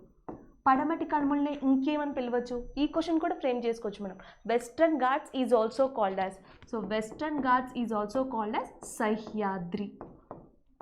అయితే ఏవైతే మనకి మహారాష్ట్రలో ఈ వెస్ట్రన్ ఘాట్స్ ఉన్నాయో సో వీటిలో ఇంపార్టెంట్ రేంజ్ వచ్చి Harishchandra. Important range Harishchandra. So paper ఈజీగా ఉందంటే ఎలాంటి క్వశ్చన్స్ వస్తాయి, గోదావరి ఆరిజినేటెడ్, గోదావరి పుట్టింది పడమటి కనుమల, తూర్పు కనుమల, వెస్ట్రన్ ఘాట్స్. ఏ స్టేట్ అంటారు, మహారాష్ట్ర. కానీ పేపర్ ఇన్ కేస్ డిఫికల్ట్గా వస్తే Godavari, Krishna are separated by which range in India. So భారతదేశంలో గోదావరిని, కృష్ణని డివైడ్ చేసే రేంజ్ ఏది, డివైడ్ చేసే జాగ్రఫికల్ ఏరియా ఏది అని అడుగుతారు. సో అది డివైడ్ చేసే జాగ్రఫికల్ ఏరియా వచ్చేసి మనకి హరిశ్చంద్ర రేంజ్. సో మనకి హరిశ్చంద్ర రేంజ్ ఏదైతే ఉంటుందో సో అది గోదావరి రివర్ని, కృష్ణా రివర్ని ఇండియాలో డివైడ్ చేస్తుంది. It acts like a water shed. అదొక వాటర్ షెడ్లో యాక్ట్ చేస్తుంది. ఇది పడమటి కనుమల్లో భాగం. So Ajanta range, so Ajanta కనుమలు, అజంతా రేంజ్ అనేవి సో ఎక్కడ ఉన్నాయని అడుగుతారు, మహారాష్ట్రలోని వెస్ట్రన్ ఘాట్స్లో. సో ఇది మహారాష్ట్రకి సంబంధించి ఇంకేమైనా క్వశ్చన్స్ అడగాలి అనుకుంటే సో అట్లనే Maharashtra chief minister Uddhav Thackeray. Next, what are the uses of acid and bases. So జనరల్గా క్వశ్చన్ ఏమని ఫ్రేమ్ చేసి ఉంటారు అంటే మనకి సో అక్కడ ఇచ్చిన ఆప్షన్ ప్రకారం యాసిడ్ అండ్ బేసెస్ యొక్క యూజ్ ఏంటి. సో అక్కడ 4 ఆప్షన్స్ ఇచ్చి ఉండొచ్చు. సో దాన్ని బట్టి యాసిడ్ అండ్ బేసెస్ ఈ కింది వాళ్ళలో దేనికి యూజ్ అవుతాయని ఇచ్చి ఉండొచ్చు. సో అక్కడ దాని ప్రకారం మనకు ఆన్సర్ వచ్చేసి food preservative. So food preservative ఏదైతే ఫుడ్ ఉంటుందో సో దానిని ప్రిజర్వ్ చేయడానికి, సో దానిని రక్షించడానికి, సో సేవ్ చేసుకోవడానికి యూజ్ చేసేది యాసిడ్ అండ్ బేసెస్ని యూజ్ చేయొచ్చు. సో జనరల్గా 2 రకాలుగా మనం ఫుడ్ని ప్రిజర్వ్ చేసుకోవచ్చు. సో ఆహారాన్ని దాచచ్చు. ఒకటి వచ్చేసి మనం సాల్ట్ యూజ్ చేయొచ్చు. సో చాలా జనరల్ ఎగ్జాంపుల్ పికిల్స్ వాడుతూ ఉంటాం. సో పికిల్స్లో మనకి ఆయిల్ అనేది ఫుడ్ ప్రిజర్వేటివ్గా యూజ్ చేసుకోవచ్చు, సాల్ట్ అనేది ఫుడ్ ప్రిజర్వేటివ్గా యూజ్ చేసుకోవచ్చు, సాల్ట్ యూజ్ చేయొచ్చు. ఇంకొకటి వచ్చేసి యాసిడ్స్లో చాలా important benzoic acid. Benzoic acid. So benzoic acid ఏదైతే ఉందో సో దీనిని మనం ఎలా యూజ్ చేయొచ్చు అంటే ఫుడ్ ప్రిజర్వేటివ్గా యూజ్ చేయొచ్చు. సో క్వశ్చన్ ఇప్పుడు ఇట్లా ఇచ్చారు, యాసిడ్స్ అండ్ బేసెస్ ఇచ్చారు కాబట్టి ఆన్సర్ చేయొచ్చు. సో నెక్స్ట్ షిఫ్ట్లో మేబీ ఎలాంటివి రావచ్చు, పర్టికులర్గా బెంజోయిక్ యాసిడ్ ఇస్తే సో మీరు ఆన్సర్ పెట్టచ్చు ఫుడ్ ప్రిజర్వేటివ్ అని. సో అట్లనే ఇంకొక ఇంపార్టెంట్ వచ్చేసి మనకి హైడ్రోక్లోరిక్ యాసిడ్, HCl అంటాం, హైడ్రోక్లోరిక్ ఆమ్లము అంటాం. సో హైడ్రోక్లోరిక్ ఆమ్లం అనేది మానవుడి శరీరంలో ఏ భాగంలో ఉంటుందంటే స్టమక్. సో ఇది ఎంత స్ట్రాంగ్ అంటే హైడ్రోక్లోరిక్ యాసిడ్ అనేది one of the strong acid, strong ఆమ్లం కింద చెప్పచ్చు. సో ఎందుకు ఇది చాలా గాఢత గల ఆమ్లం అంటే మనకి ఏదైతే మనకి ఐరన్ బోల్ట్ అంటాం, ఇనుప మొక్క, సో అది కూడా మీరు HClలో వేస్తే కనుక ఈజీగా కరిగిపోతుంది. సో అంత స్ట్రాంగెస్ట్ యాసిడ్గా హైడ్రోక్లోరిక్ యాసిడ్ని చెప్పచ్చు. సో ఇట్లాంటి హైడ్రోక్లోరిక్ యాసిడ్ మానవుని యొక్క స్టమక్లో ఉంటుంది. దీనిని డిఫరెంట్ యూజెస్ కోసం యూజ్ చేస్తారు. హైడ్రోక్లోరిక్ యాసిడ్ని ఎక్కడ యూజ్ చేస్తారంటే పూల్స్, అంటే స్విమ్మింగ్ పూల్స్ ఏవైతే ఉంటాయో స్విమ్మింగ్ పూల్స్ని క్లీన్ చేయడానికి సో దాంట్లో లిక్విడ్గా హైడ్రోక్లోరిక్ యాసిడ్ని యూజ్ చేస్తారు. సో అట్లనే హైడ్రోసల్ఫ్యూరిక్ యాసిడ్ అంటాం, సల్ఫ్యూరిక్ యాసిడ్ H2SO4. సో మనకి ఈ సల్ఫ్యూరిక్ యాసిడ్ ఏదైతే ఉందో సో దీనిని ఎక్కడ యూజ్ చేస్తారంటే కార్ బ్యాటరీస్. సో మనకి కార్ బ్యాటరీస్ ఏవైతే ఉంటాయో సో దీంట్లో మెయిన్గా యూజ్ చేసేది హైడ్రోసల్ఫ్యూరిక్ యాసిడ్. సో అట్లానే మనం నైట్రిక్ ఆమ్లము అంటాం, నైట్రిక్ యాసిడ్, నైట్రిక్ ఆమ్లము. సో నైట్రిక్ ఆమ్లం ఏదైతే ఉంటుందో దీనిని ఫర్టిలైజర్స్ అంటాం. ఎరువులు ఏవైతే ఉంటాయో సో ఎరువులు తయారు చేయడానికి సో దీన్ని యూజ్ చేస్తారు. దీనికి ఇంకొక డేంజరస్ యూజ్ ఏంటంటే ఎక్స్ప్లోజివ్స్. సో ఎక్స్ప్లోజివ్స్ ఏవైతే ఉంటాయో సో వాటిని తయారు చేయడానికి కూడా నైట్రిక్ యాసిడ్ని యూజ్ చేస్తారు, ఎక్స్ప్లోజివ్స్. ఇన్ తెలుగు ఏమంటారు, పేలుడు పదార్థాలు తయారు చేయడానికి మనకి నైట్రిక్ యాసిడ్ని యూజ్ చేస్తారు. ద బెస్ట్ ఎగ్జాంపుల్ వచ్చేసి మనకి TNT, ట్రై నైట్రోటోలిన్. సో ఇది చాలా చాలా ఇంపార్టెంట్ బిట్, ట్రై నైట్రోటోలిన్. సో దీని ఇంపార్టెంట్ అని ఎందుకంటున్నా అంటే మోస్ట్ ఆఫ్ ద ఎగ్జామ్స్ మీరు క్రాస్ చెక్ చేసుకోండి, ఆర్ఆర్బీ, SSC ఏదైనా సరే మనకి TNT లాంటి క్వశ్చన్స్ ఉంటాయి. సో ట్రై నైట్రోటోలిన్ అనేది ముఖ్యంగా ఏ ఆమ్లాన్ని యూజ్ చేసి తయారు చేస్తారని అడుగుతారు. నైట్రిక్ ఆమ్లమా, సల్ఫ్యూరిక్ ఆమ్లమా ఇట్లా అడుగుతూ ఉంటారు. సో ఇవి చూసుకోండి. అట్లానే మనం ఎసిటిక్ యాసిడ్ అంటాం, ఎసిటిక్ యాసిడ్ అనేది దేంట్లో యూజ్ చేస్తాము అంటే వెనిగర్. సో వెనిగర్ యొక్క ఇంకొక నామం వచ్చేసి మనకి ఎసిటిక్ యాసిడ్గా చెప్పొచ్చు. సో సిట్రిక్ యాసిడ్ మీకు ఆల్రెడీ తెలుసు. సో ఇలాంటివి అడిగే ఛాన్సెస్ ఉంది. మనం కూల్ డ్రింక్స్ అంటాం, కూల్ డ్రింక్స్ కానీ సోడాస్ కానీ సో వీటిలో యూజ్ చేసే ఆమ్లం ఏంటి అని అడుగుతారు. కార్బోనిక్ యాసిడ్, కార్బోనిక్ ఆమ్లం. సో కార్బోనిక్ యాసిడ్ని ఎక్కడ యూజ్ చేస్తామంటే మనం కూల్ డ్రింక్స్ కానీ సోడాస్ కానీ ఏవైతే ఉంటాయో సో దాంట్లో వన్ ఆఫ్ ద ఆమ్లంగా యాసిడ్గా యూజ్ చేసేది కార్బోనిక్ యాసిడ్ని యూజ్ చేస్తాం. Next FIFO full form, FIFO యొక్క ఫుల్ ఫామ్ ఏంటి అని అడిగారు. First in first out. దీని యొక్క ఫుల్ ఫామ్ వచ్చేసి మనకి first in first out. So the next one smallest text file. ఇది కంప్యూటర్ రిలేటెడ్ అండి. స్మాలెస్ట్ టెక్స్ట్ ఫైల్, దీనికి ఆన్సర్ వచ్చేసి కుకీస్. సో జనరల్గా ఇది వరకు లాంగ్వేజెస్ అడిగారు, జావా కానీ పైథాన్ కానీ. సో తర్వాత URL మోస్ట్లీ చాలాసార్లు రిపీట్ అయింది URL. సో తర్వాత HTTP, HTML. సో ఇలాంటి క్వశ్చన్స్ అడిగారు. సో ఇక్కడ వచ్చేసి మనకి smallest text file cookies. So the next one, next వచ్చేసి మనకి largest coal producer state in India. So భారతదేశంలో 2020లో లార్జెస్ట్ స్టేట్ ఏది బొగ్గుని ప్రొడ్యూస్ చేయడంలో అని అడిగారు. సో కోల్ని ప్రొడ్యూస్ చేయడంలో వన్ ఆఫ్ ద లార్జెస్ట్ స్టేట్గా ఏది ఉందంటే జార్ఖండ్. సో నెక్స్ట్ ఏంటి మరి జార్ఖండ్లో ఎలాంటి కోల్ మైన్స్ ఉన్నాయి, వాటి నుంచి కూడా క్వశ్చన్స్ రావచ్చు. మేబీ ఆల్మోస్ట్ క్వశ్చన్ రిపీట్ అయ్యే ఛాన్స్ లేకపోతే సో మనకి జార్ఖండ్లో ఉన్న ఇంపార్టెంట్ కోల్ మైన్స్ ఏంటి అని అడుగుతారు. ఒకటి వచ్చేసి మనకి Jharia. So Jharia coal mine. So ఇది ఏషియాలోనే one of the largest coal మైన్గా చెప్తారు. ఆసియా ఖండంలోనే ఒకానొక అతిపెద్ద బొగ్గు కేంద్రంగా దేన్ని చెప్తారు అంటే Jharia, which is located in Jharkhand area. So జరియాతో పాటు మనం బొకారోని కూడా కన్సిడర్ చేయొచ్చు. సో యాక్చువల్గా ఇది ఉక్కు కర్మాగారం. సో దీనికి దగ్గరలోనే మనకి బొగ్గు కేంద్రం కూడా ఉంది, బొకారో. అట్లానే మనకి నెక్స్ట్ వచ్చేసి ఒడిస్సా అంటాం. సో ఒడిస్సాలో వచ్చేసి ఒకానొక coal mine, important coal mine వచ్చేసి మనకి తాల్చేర్. సో టాల్చర్ ఏదైతే ఉందో సో దాన్ని ఇంపార్టెంట్ కోల్ మైన్గా చెప్పచ్చు. సో నెక్స్ట్ వచ్చేసి మనకి ఛత్తీస్గఢ్ అంటాం. సో ఛత్తీస్గఢ్లో ఇంపార్టెంట్ వచ్చేసి మనకి Korba. So Korba coal mine ఏదైతే ఉందో అది ఛత్తీస్గఢ్లో ఇంపార్టెంట్. నెక్స్ట్ వచ్చేసి మనకి తెలంగాణ అంటాం. సో తెలంగాణలో ఇంపార్టెంట్ వచ్చేసి సింగరేణి. సో సింగరేణి ఏదైతే ఉందో అది తెలంగాణలో ఇంపార్టెంట్.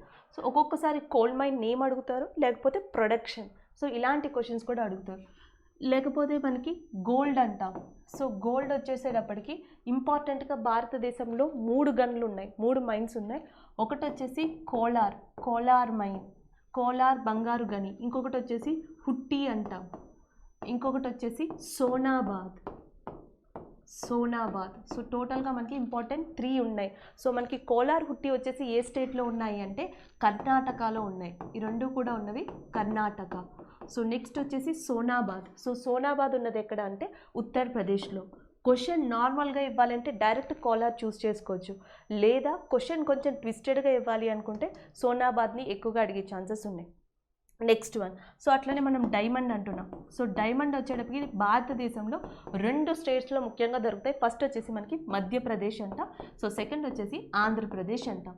సో మధ్యప్రదేశ్ వచ్చేటప్పటికి ఎక్కడ ఎక్కువ దొరుకుతాయి అంటే మనకి పన్నా. సో ఆంధ్రప్రదేశ్ వచ్చేటప్పటికి ఇంపార్టెంట్ డైమండ్ మైన్స్ వచ్చేసి కొల్లూరు. సో సో అట్లానే నెక్స్ట్ వచ్చేసి మనకి రాగి, కాపర్ అంటాం రాగి.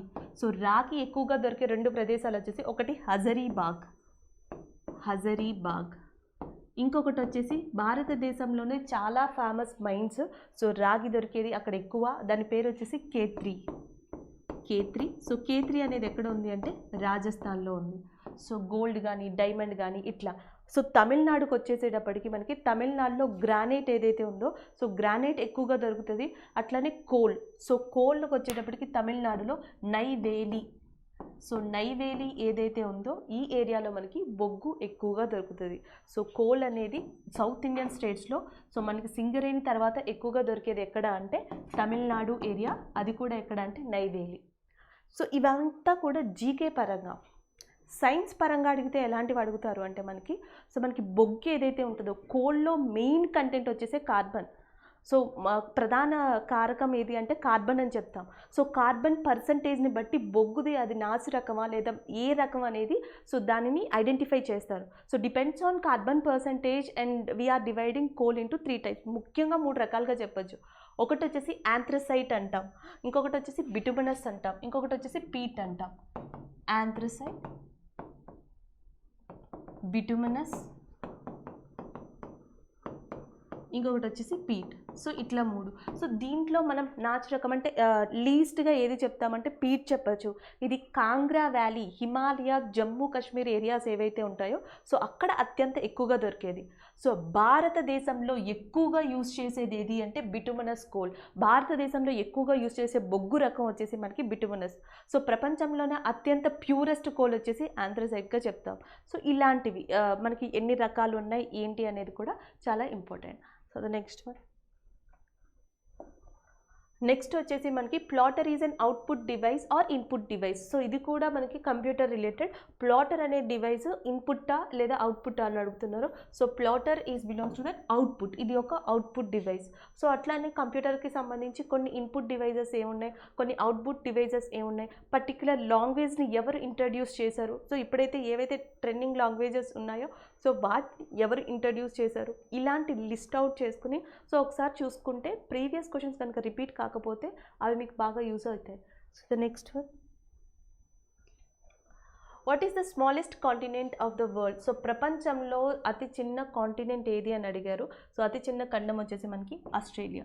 సో ప్రపంచంలోనే అతి చిన్న ఖండం. సో ప్రపంచంలోనే అతిపెద్ద ఖండం వచ్చేసి మనకి ఏది అంటే ఆసియా.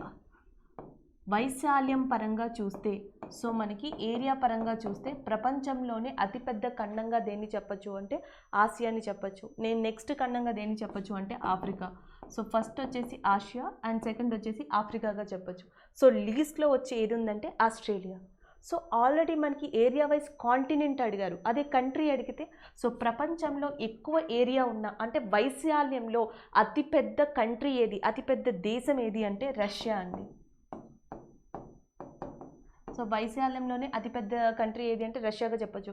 ప్రపంచంలో జనాభాలో అయితే ఇది అయితే ఏరియాలో, సో ఇది వచ్చేసి మనకి వైశాల్యం లేదా ఏరియాలో. అదే జనాభాలో ప్రపంచంలో అతిపెద్ద country we are already know that is China అని చెప్పొచ్చు. సో ఇది వచ్చేసి మనకి జనాభాలో. సో ఇలాంటి క్వశ్చన్స్ అడిగితే కంట్రీస్ పరంగా అడగచ్చు లేదా కాంటినెంట్స్ పరంగా కూడా అడగచ్చు. సో ఇట్లానే కాంటినెంట్స్ చెప్తున్నాం కాబట్టి ఇక్కడ ఇంకొక ఇంపార్టెంట్ ఏంటంటే మనకి Europe and Asia. Europe, Asia. So మనం యురేషియా అని కూడా పిలుస్తాం. సో యూరప్ ఖండము, ఆసియా ఖండము, ఈ రెండింటిని విడదీసే మౌంటైన్స్ ఏది?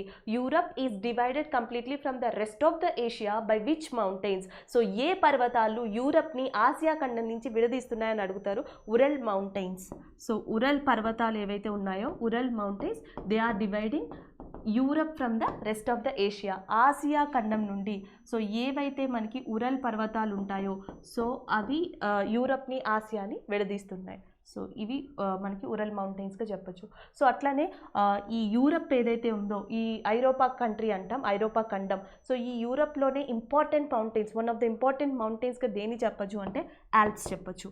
ఆల్ప్స్ పర్వతాలు అని కనుక కనిపిస్తే మీకు ఏ కాంటినెంట్ పెట్టాలి అని అనుకుంటే యూరప్ పెట్టచ్చు. సో యూరప్ ఖండంలో వన్ ఆఫ్ ద ప్రసిద్ధ మౌంటైన్స్గా ఇంపార్టెంట్ మౌంటైన్స్గా ఆల్ప్స్ని చెప్పచ్చు. అదే సౌత్ అమెరికా అంటాం, దక్షిణ అమెరికా. సో దక్షిణ అమెరికాలో ఇంపార్టెంట్ మౌంటైన్స్గా ఉన్నవి ఏవంటే యాండీస్ పర్వతాలు. సో యాండీస్ పర్వతాలు వచ్చి దక్షిణ అమెరికా. ఇంకా ఆసియా మొత్తానికి ఇంపార్టెంట్ మౌంటైన్స్ వచ్చేసి హిమాలయాస్గా చెప్పచ్చు. సో అట్లానే మనకి ఆఫ్రికాలో ఇంపార్టెంట్ మౌంటైన్స్ వచ్చేసి dragon mountains. One of the mountains, చాలా పర్వతాలు ఉన్నాయి. ఏ ఖండంలోనైనా ఏ కంట్రీలోనైనా మనకి చాలా మోర్ దెన్ 2 to 3 మౌంటైన్స్ ఉన్నాయి. నేను ఇక్కడ ర్యాపిడ్గా చెప్తున్నా, సో ర్యాండమ్గా, సో ఏవి ఇంపార్టెంట్ అవి చెప్తున్నా. డ్రాగన్ మౌంటైన్స్ వచ్చేసి మనకి ఆఫ్రికాలోనే ఉన్నాయి. సో ఆఫ్రికాలోనే ఇంకొక ఇంపార్టెంట్ అగ్నిపర్వతం కూడా ఉంది, కిలిమంజారో. సో కిలిమంజారో అనే అగ్నిపర్వతం, సో దీనినే వాల్కెనిక్ మౌంటైన్, అగ్ని పర్వతం అంట. సో ఇది ఎక్కడుంది అంటే ఆఫ్రికాలో ఉంది. సో నెక్స్ట్ వచ్చేసి OPEC హెడ్ క్వార్టర్స్. సో మనకి organisation of petroleum exporting countries ఏవైతే ఒక ఆర్గనైజ్డ్గా ఉన్నాయో, ఒక ఆర్గనైజేషన్గా ప్రపంచంలో, సో దాని యొక్క హెడ్ క్వార్టర్స్ ఎక్కడుంది అని అడుగుతున్నారు. సో OPEC యొక్క హెడ్ క్వార్టర్స్ వచ్చేసి మనకి వియన్నా, ఆస్ట్రియాలో ఉంది. సో ద నెక్స్ట్ వచ్చేసి who own the 2017 T20 cricket world Cup. So 2017 T20 world cup ఎవరు గెలుచుకున్నారని అడుగుతున్నారు. So India. Next one, where was the Indian flag hosted on foreign soil for the first time. So మనకి మన దేశంలో కాకుండా వేరే దేశంలో ఎప్పుడు ఫస్ట్ టైం ఈ మన ఇండియన్ నేషనల్ ఫ్లాగ్ని ఎగరేసారు అని అడుగుతున్నారు. సో జనరల్గా మనకి 1905 ఈ టైంలో మనకి ఏం జరిగింది అంటే బెంగాల్ విభజన. సో బెంగాల్ విభజన ఎప్పుడైతే స్టార్ట్ అయ్యిందో, సో బెంగాల్ని విభజిస్తామని చెప్పడం, మేము ఇట్లా చేస్తామని చెప్పడం ఎప్పుడైతే స్టార్ట్ అయిందో, సో అప్పుడే ఇండియాలో ఉద్యమాలు స్టార్ట్ అయ్యాయి. అందులో ఇంపార్టెంట్ ఉద్యమంగా మనం దేన్ని చెప్పచ్చు అంటే స్వదేశీ ఉద్యమం అని చెప్పచ్చు. One of the important movement swadeshi movement. ఆ మూమెంట్లో భాగంగా కొన్ని సాంగ్స్ అనేవి ఇంట్రడ్యూస్ అయ్యాయి. సో అట్లానే సో దాంట్లో చాలా రకాల కొత్త సిస్టమ్స్ని ఇండియాలో ఇంట్రడ్యూస్ చేయడం జరిగింది. సో దాంట్లో భాగంగా 1906లో 1906లో కలకత్తాలో మొట్టమొదటిసారిగా సో మన జెండాని ఎగరవేయడం జరిగింది. సో ఇండియన్ నేషనల్ ఫ్లాగ్ని 1906లో కలకత్తాలో ఎగరేశారు. సో దాని తర్వాత ఏం చేశారు అంటే నెక్స్ట్ వచ్చేసి మనకి 1907లో మనకి ఈ విదేశీ గడ్డపై, అది కూడా ఎక్కడ అంటే మనకి జర్మనీలో 1907లో ఎవరైతే మేడం కామా ఉన్నారో, సో మేడం కామా మనకి 1907లో సో జర్మనీలో మన నేషనల్ ఫ్లాగ్ని ఎగరేశారు. ఎప్పుడు అంటే 1907లో ఇది జరిగిన తర్వాత 1916 ఆ ప్రాంతంలో 1915 to 1916 ఆ ప్రాంతంలో సో భారతదేశంలో ఏదైతే హోమ్ రూల్ ఉద్యమం జరిగిందో, సో హోమ్ రూల్ ఉద్యమం జరిగినప్పుడు అనిబీసెంట్ బాలగంగాధర్ తిలక్, సో మనకి అనిబీసెంట్ బాలగంగాధర్ తిలక్ ఎవరైతే ఉన్నారో సో వీళ్ళు ఈ ఫ్లాగ్ని ఇండియాలో పాపులర్ చేయడం జరిగింది ఈ ఉద్యమంలో భాగంగా. సో ఇది మన నేషనల్ ఫ్లాగ్కి 1906 నుంచి సో 1916 వరకు 1906 నుంచి 1917 వరకు మధ్యలో జరిగిన సంఘటనలు. ఫస్ట్ ఇది కలకత్తాలో ఎగరేశారు. సెకండ్ వచ్చేసి విదేశీ గడ్డపై మేడం కామా ఎప్పుడు ఎగరేశారు అంటే జర్మనీలో 1907లో. సో దీన్ని ఏ ఉద్యమంలో బాగా పాపులరైజ్ చేయడం జరిగింది అంటే హోమ్ రూల్ ఉద్యమంలో అనిబీసెంట్ అండ్ బాలగంగాధర్ తిలక్ ఎవరైతే ఉన్నారో సో వాళ్ళు పాపులరైజ్ చేయడం కూడా జరిగింది. సో ఇది ఇంపార్టెంట్గా చెప్పొచ్చు. ఇంకొక క్వశ్చన్ మనం ఏం ఎక్స్పెక్ట్ చేయొచ్చు అంటే మనకి so mother of Indian revolution. So mother of Indian రివల్యూషన్గా ఎవరిని చెప్తారని అడుగుతారు. సో మదర్ ఆఫ్ ఇండియన్ రివల్యూషన్గా ఎవరిని చెప్తారు అంటే మేడం కామా. సో ఈవిడిని మదర్ ఆఫ్ ఇండియన్ రివల్యూషన్గా చెప్తారు. సో అట్లానే father of Indian modern revolution లేదా father of Indian revolution. So father of Indian revolution, so answer వచ్చేసి మనకి Bal Gangadhar Tilak. So father of Indian రివల్యూషన్గా చెప్పేది మనకి బాలగంగాధర్ తిలక్ని చెప్తారు. సో ఇలాంటి క్వశ్చన్స్ ఇప్పటివరకు అడగలేదు. మేబీ అడిగితే టఫెస్ట్ అవుతాయి, ఎందుకంటే మనకు ఫాదర్ ఆఫ్ ఇండియన్ రివల్యూషన్ ఈజీగా గెస్ట్ చేయొచ్చు. So mother of Indian revolution ఈ మేడం కామా, బికైసీ కామా ఎవరైతే ఉన్నారో సో ఈవిడ పాత్ర భారతదేశ చరిత్రలో అంటే మిగతా పర్సనాలిటీస్ కన్నా కొంచెం తక్కువ ఉండడం వల్ల సో ఈ నేమ్ మనకి ఫెమిలియర్ కాదు. సో అందుకని అది గుర్తుపెట్టుకోకపోయినా పర్వాలేదు. సో దీన్ని గుర్తుపెట్టుకోండి, mother of Indian revolution. So the next వచ్చేసి who first coined the term world wide web WWW. So WWW అనే దాన్ని ఎవరు ఫస్ట్ ఈ టర్మ్ని ఇంట్రడ్యూస్ చేశారు, ఎవరు ఇచ్చారని అడుగుతున్నారు. So Tim Berners. So Tim Berners Lee ఎవరైతే ఉన్నారో సో ఈయన WWW అనే వర్డ్ ఏదైతే ఉందో దాన్ని ఇవ్వడం జరిగింది. సో ఇక్కడ ఇంకొక ఇంపార్టెంట్ థింగ్ ఏంటంటే మనకి ఇది ఫస్ట్ టైం, ఇలాంటి concept first time. So computers రిలేటెడ్లో డైలీ మనకి ఏదో ఒక ఫుల్ ఫామ్ అడుగుతున్నారు. సో ఈ క్వశ్చన్ కానీ కుకీస్ క్వశ్చన్ కానీ ఈ రెండు కూడా ఒక న్యూ ఫార్మెట్ క్వశ్చన్స్ అని చెప్పొచ్చు ఇప్పుడు కంప్యూటర్ రిలేటెడ్ ఇచ్చిన దాంట్లో. సో ద నెక్స్ట్ వచ్చేసి మనకి నేషనల్ సైన్స్ డే. సో జాతీయ విజ్ఞాన దినోత్సవం ఎప్పుడు జరుపుకుంటారని అడుగుతున్నారు. February 28. సో February 28న నేషనల్ సైన్స్ డే సెలబ్రేట్ చేసుకోవడం జరుగుతుంది. నెక్స్ట్ వచ్చేసి మనకి world's largest fresh water lake in terms of volume. So in terms of volume ప్రకారం ప్రపంచంలో అతిపెద్ద మంచినీటి సరస్సు వచ్చేసి మనకి లేక్ సుపీరియర్. నేను చాలా షిఫ్ట్లో ఆల్రెడీ ఇప్పటికే చెప్పి ఉన్నాను. ఇండియాలో అతిపెద్ద మంచినీటి సరస్సు largest fresh water lake in India వచ్చేసి మనకి Wular. So largest fresh water lake in India వచ్చేసి ఉల్లార్ లేక్. సో ఎక్కడ ఉంది అంటే జమ్మూ అండ్ కాశ్మీర్. సో అట్లానే జమ్మూ అండ్ కాశ్మీర్ గురించి పాత షిఫ్ట్లో అడిగిన ఇంకొక question dal lake. So dal lake ఎక్కడ ఉంది అని అడిగారు. సో అది కూడా ఎక్కడ ఉందంటే శ్రీనగర్లోనే ఉంది. సో ఇంకొక ఇంపార్టెంట్ లేక్ వచ్చేసి లోక్తక్ లేక్ అంటాం. సో లోక్తక్ లేక్ అనేది ఎక్కడుంది అని అడిగితే మణిపూర్. సో లోక్తక్ లేక్ మణిపూర్లో ఉంది. మీ అందరికీ ఆల్రెడీ తెలిసిందే చిల్కా లేక్ అంటాం. సో చిల్కా లేక్ ఉన్నది ఎక్కడ అంటే ఒడిస్సాలో. సో అట్లానే మనకి కొల్లేరు లేక్ అంటాం. సో కొల్లేరు లేక్ ఎక్కడ ఉందంటే ఆంధ్రప్రదేశ్.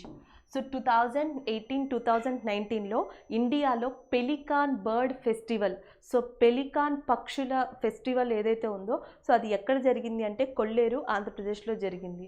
సో మనకి ఎవ్రీ ఇయర్ వలస వస్తాయి సైబీరియన్ పక్షులు. ఎక్కడికి వలస వస్తాయంటే కొల్లేరు లేక్కి సైబీరియన్ పక్షులు వలస రావడం జరుగుతుంది. సో అది ఆంధ్రప్రదేశ్లో ఉంది. సో అట్లానే కేరళలో మనకి ఇంపార్టెంట్ లేక్ వచ్చేసి వెంబనాథ్ లేక్, అష్టముడి, ఇవన్నీ కూడా ఎక్కడ ఫేమస్ అంటే కేరళలో ఫేమస్ అని చెప్పొచ్చు. Next, who is the chairman of ISRO? So many times repeated అయిన క్వశ్చన్ కాన్సెప్టే మనకి ఇస్రో లేదా DRDO. ఎవ్రీ డే ఒక డేలో 2 షిఫ్ట్స్ ఉంటే ఈదర్ ఒక షిఫ్ట్లో DRDO చైర్మన్ కానీ లేకపోతే ఇస్రో ఎస్టాబ్లిష్మెంట్ ఇయర్ కానీ ఇలాంటి క్వశ్చన్స్ అడగడం జరిగింది. ఇస్రోకి సంబంధించి ఇప్పటి వరకు అడిగిన క్వశ్చన్స్ ఇస్రో ఎస్టాబ్లిష్ అయిన ఇయర్ అడిగారు. నెక్స్ట్ వచ్చేసి ఇస్రో డైరెక్టర్ అడిగారు. ఇస్రో డైరెక్టర్ వచ్చేసి K. Sivan. ఇంకొక క్వశ్చన్ వచ్చేసి ఇన్సాట్ అడిగారు. సో భారతదేశంలో ఇన్సాట్ అనేది ఎప్పుడు స్టార్ట్ అయింది అని అడిగారు. సో ఇన్సాట్ గురించి అడిగారు. సో నెక్స్ట్ వచ్చేసి మనకి భారతదేశంలో రీసెంట్గా రిలీజ్ చేసిన కమ్యూనికేషన్ ఉపగ్రహం ఏది అని అడిగారు. CMS-01. So communication satellite 1. So దీని గురించి అడిగారు. సో మనకి మ్యాపింగ్ ఏదైతే యూజ్ చేస్తామో కార్టోసాట్ అంటాం. సో కార్టోసాట్ని దేనికోసం యూజ్ చేస్తామంటే మ్యాపింగ్ కోసం యూజ్ చేస్తాం. సో కార్టోసాట్ అడిగారు, కమ్యూనికేషన్ శాట్ అడిగారు. So next information satellite INSAT అడిగారు. ఇస్రో స్థాపించిన ఇయర్ అడిగారు. సో దాంతోపాటు మనకి ఇంకొక ఇంపార్టెంట్ ఏంటంటే రాకెట్ లాంచింగ్ సెంటర్స్. సో భారతదేశంలో రాకెట్ లాంచింగ్ సెంటర్స్ 2 ఉన్నాయి ఇంపార్టెంట్గా. ఒకటి వచ్చేసి తుంబా రాకెట్ లాంచింగ్ సెంటర్ ఉన్నది ఎక్కడ అంటే కేరళలో. ఇంకొకటి వచ్చేసి శ్రీహరికోట రాకెట్ లాంచింగ్ సెంటర్, ఇది ఉన్నది ఎక్కడ అంటే ఆంధ్రప్రదేశ్లో. ఇవి మనకి మేబీ క్వశ్చన్స్ అడిగితే సో నెక్స్ట్ షిఫ్ట్లో ఏం ఎక్స్పెక్ట్ చేయొచ్చు అంటే ఈ CMS కార్టోసాట్ ఇన్సాట్ రిపీట్ అవ్వచ్చు, లేకపోతే సో ఇస్రోకి సంబంధించి సో ఇంపార్టెంట్ శాటిలైట్స్ ఏవైతే ఉన్నాయో ఆ శాటిలైట్స్ మీద క్వశ్చన్స్ రావచ్చు. చంద్రయాన్ 1 కానీ చంద్రయాన్ 2 కానీ సో ఇలాంటివి కూడా అడగచ్చు. ఇవి ఇండియాకి సంబంధించి. వరల్డ్లో అడగాలి అనుకుంటే స్పేస్ ఎక్స్ ఏదైతే ఉందో సో స్పేస్ ఎక్స్ని స్థాపించింది ఎవరు అని అడుగుతారు. సో స్పేస్ ఎక్స్ స్థాపించింది the founder of SpaceX వచ్చి మనకి Elon Musk. So Elon Musk SpaceX ఫౌండర్గా ఉన్నారు. సో ఇలాంటి క్వశ్చన్స్ గుర్తుపెట్టుకోండి. Next one, first Rajiv Gandhi Khel Ratna award ఎవరికి ఇచ్చారు? So first Rajiv Gandhi Khel Ratna award ఎవరికి వచ్చింది అంటే మనకి సో గ్రాండ్ మాస్టర్, ఇండియాలో ద ఫస్ట్ గ్రాండ్ మాస్టర్గా కూడా చెప్పుకోవచ్చు, విశ్వనాథ్ ఆనంద్. సో ఈయనకి రాజీవ్ గాంధీ ఖేల్ రత్న మొట్టమొదటి అవార్డు గ్రహీత అయిన. సో అట్లనే ఆంధ్రప్రదేశ్లో మొట్టమొదటి అవార్డు గ్రహీత వచ్చేసి మనకి కరణం మల్లీశ్వరి. సో ఈమె ఆంధ్రప్రదేశ్లో మొట్టమొదటి రాజీవ్ గాంధీ ఖేల్రత్న అవార్డు పొందిన వ్యక్తి. సో మొత్తం ఇండియాలో అయితే విశ్వనాథ్ ఆనంద్. సో ఈయన తమిళనాడుకి చెందిన వ్యక్తి.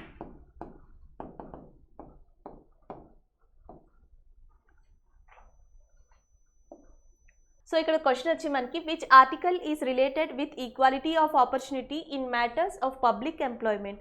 సో ఇక్కడ మనకి ఏమడుగుతున్నారంటే ప్రభుత్వ ఉపాధి విషయాలలో అండ్ అవకాశాలలో సమానత్వంతో సంబంధం ఉన్న ఆర్టికల్ ఏది, ప్రకరణ ఏది అని అడుగుతున్నారు. సో ప్రకరణ ఏది అని అడుగుతున్నారు. ఆన్సర్ వచ్చేసి మనకి ఆర్టికల్ 16. అసలు యాక్చువల్గా మనకి పౌరులకి, భారతదేశం యొక్క పౌరులకి, సిటిజన్స్ ఆఫ్ ఇండియాకి కాన్స్టిట్యూషన్, రాజ్యాంగం కల్పించిన ఒకానొక ఫెసిలిటీ, ఒకానొక మెయిన్ ఇంపార్టెంట్ థింగ్ ఏంటంటే ప్రాథమిక హక్కులు అని చెప్తాం. సో మనకి ప్రాథమిక హక్కులు అనేది ఎక్కడ ఉన్నాయి, ఏ పార్ట్లో ఉన్నాయి రాజ్యాంగంలో అని అడిగితే సో ఆన్సర్ వచ్చేసి మీకు ఆల్రెడీ తెలుసు, పార్ట్ 3. సో మనకి పార్ట్ 3లో ప్రాథమిక హక్కులు ఉండడం జరిగింది. ఏ ప్రకరణ నుంచి ఏ ప్రకరణం వరకు, ఏ ఆర్టికల్ నుంచి ఏ ఆర్టికల్ వరకు ఉంటాయంటే 12 to 35 ఉంటాయి. దీంట్లో సమానత్వం గురించి ఎక్కడి నుంచి ఎక్కడి వరకు మాట్లాడతారు అంటే 14 to 18. సో 14వ ఆర్టికల్ నుంచి 18వ ఆర్టికల్ వరకు సమానత్వం గురించి మాట్లాడుతుంది సో రాజ్యాంగం. సో దాంట్లో 14 వచ్చేసి ఈక్వాలిటీ బిఫోర్ లా. సో చట్టం ముందర అందరూ సమానులే అని చెప్పేది ఏది అంటే ఆర్టికల్ 14 చెప్తుంది. సో నెక్స్ట్ వచ్చేసి మనకి ఆర్టికల్ 15 వచ్చేసి నో డిస్క్రిమినేషన్.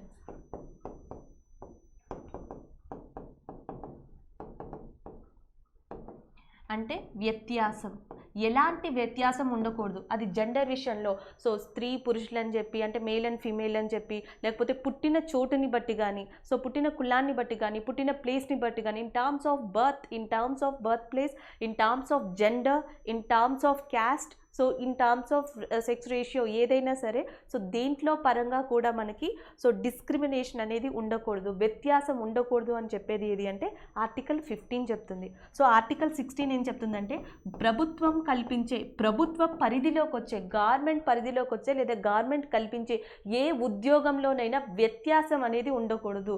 సో చూడండి, ప్రభుత్వ ఉపాధి విషయాల్లో అవకాశాల్లో సమానత్వంతో సంబంధం ఉన్న ప్రకరణ ఆర్టికల్ 16లోకి వస్తుంది. సో నెక్స్ట్ వచ్చేసి ఆర్టికల్ 17 వచ్చేసి అంటరానితనం అంటాం. సో అంటరానితనం అనేది దేంట్లోకి వస్తుంది అంటే ఆర్టికల్ 17 అన్టచబిలిటీ అంటాం. సో ఆర్టికల్ 17లోకి వస్తుంది. ఆర్టికల్ 18 వచ్చేసి మనకి టైటిల్స్ అబాలిషన్. సో టైటిల్స్ ఏవైతే ఉంటాయో సో ఆ టైటిల్స్ అబాలిషన్ అనేది ఆర్టికల్ 18లో ఉంది. ప్రభుత్వం ఇచ్చినవి తప్ప, అంటే మనకి మిలిటరీలో ఏవైతే ఇస్తారో ఆ అవార్డ్స్ మినహాయించి, మిలిటరీ అవార్డ్స్ మినహాయించి సో మనకి టైటిల్కి ముందర రాజా, రాజాది రాజా ఇట్లాంటి ఏమన్నా టైటిల్స్, సో కొన్ని కింగ్డమ్స్ ఏవైతే మెయింటైన్ చేస్తున్నాయో, కొంతమంది ఫ్యామిలీస్ ఏవైతే మెయింటైన్ చేస్తున్నాయో అట్లాంటి టైటిల్స్ కానీ, సో ప్రభుత్వం ఇచ్చే పద్మశ్రీ, పద్మభూషణ్, పద్మవిభూషణ్ ఇలాంటి టైటిల్స్ని కానీ వ్యక్తిగత విషయాలకి, సో పబ్లిక్ టువర్డ్స్ పబ్లిక్కి యూజ్ చేయకూడదు. సో అబాలిషన్ ఆఫ్ టైటిల్ ప్రకరణ 18 ఆర్టికల్ 18లో ఉంది. అంటరానితనం 17. సో గవర్నమెంట్ కల్పించే ఉపాధి ఏదైతే ఉందో ఉపాధి అవకాశాలు 16, ఎలాంటి వ్యత్యాసం డిస్క్రిమినేషన్ ఉండకూడదు 15, అందరూ సమానులే 14. సో ఏదైనా సమానత్వం గురించి రాజ్యాంగంలో ఏ ఆర్టికల్ నుంచి ఏ ఆర్టికల్ వరకు ఉందంటే 14 to 18 ఉందని చెప్పచ్చు. అట్లానే ఎలిమెంటరీ ఎడ్యుకేషన్ మ్యాండేటరీ, ఎవరికైనా సరే ప్రాథమిక హక్కు అనేది సో భారతదేశంలో ప్రతి ఒక్కరి హక్కుగా చెప్పేది ఇది 21A. ప్రాథమిక విద్య ప్రతి ఒక్కరి హక్కు. So whatever that elementary education is there, it's a fundamental right for that every citizen India. భారతదేశంలో ప్రతి ఒక్క పౌరులకి కూడా ఆర్టికల్ 21 అనేది వర్తిస్తుంది. ఎలిమెంటరీ ఎడ్యుకేషన్ అంటాం. సో ప్రాథమిక విద్య 21Aలోకి వస్తుంది. అట్లానే మనకి 19 అంటాం, right to freedom of speech and expression. So మనం ఏమన్నా మాట్లాడాలనుకున్నా, మనం ఏదైనా వ్యక్తపరచాలి అనుకున్నా so freedom of speech and expression ఇందులోకి వస్తుందంటే 19. ఆల్రెడీ 21 అడిగారు, 14 అడిగారు, ఇప్పుడు 16 అడిగారు కాబట్టి మేబీ నెక్స్ట్ టైం ఇలాంటి ఆర్టికల్స్ అడగడానికి ఛాన్సెస్ ఉన్నాయి. So the next one, next వచ్చేసి ఎల్లో వెస్ట్ మూమెంట్ అంటే ఏంటి అని అడిగారు. యాక్చువల్గా ఇది ఫ్రాన్స్లో జరిగింది.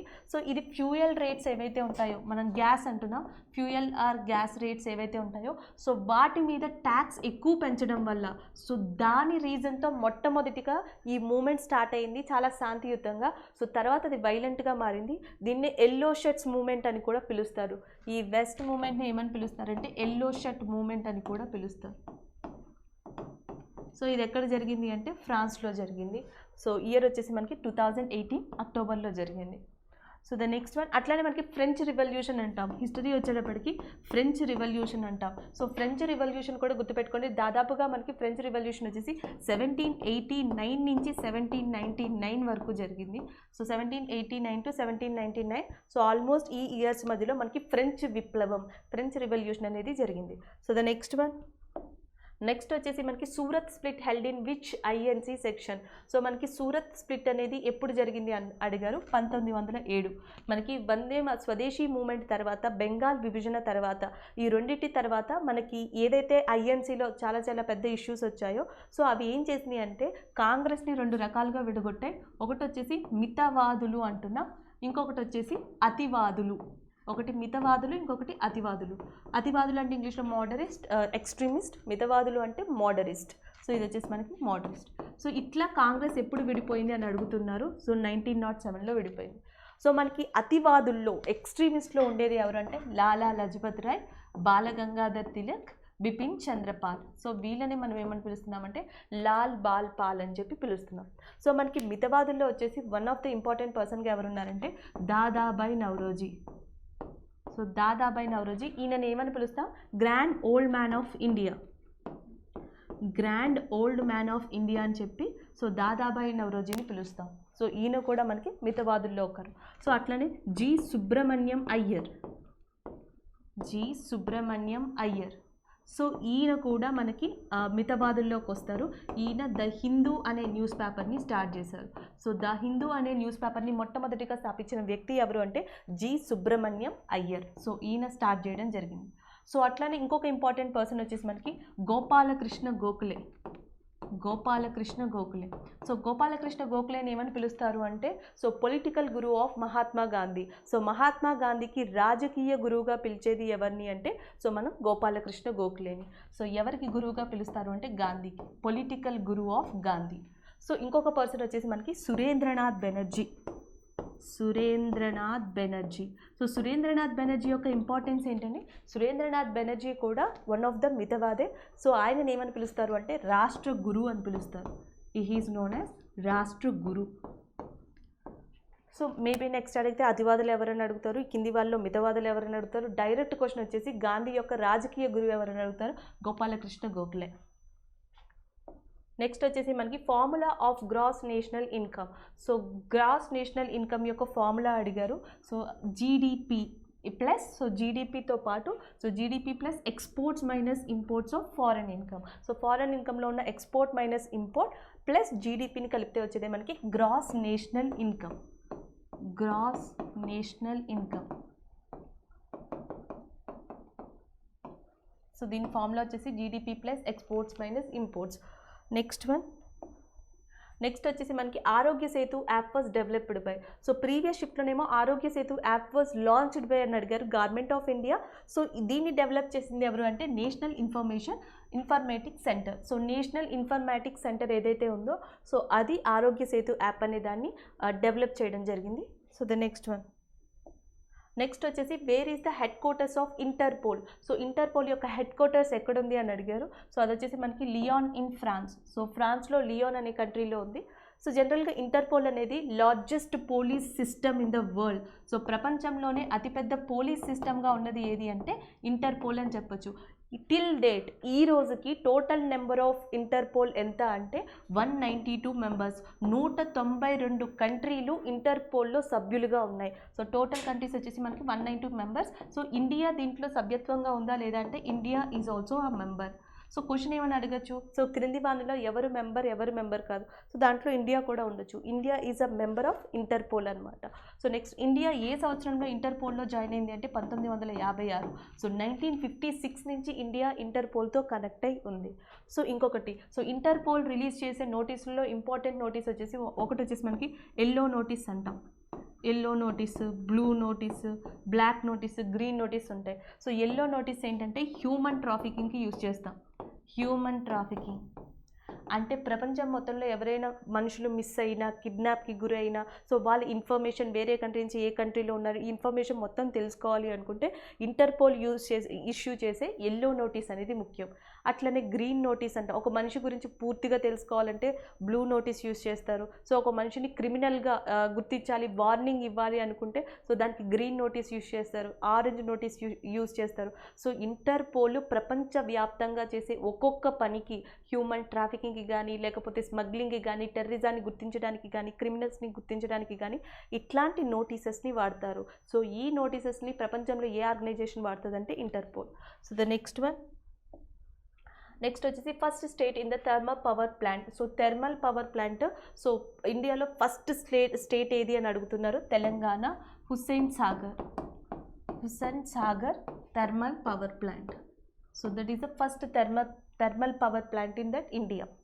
సో ద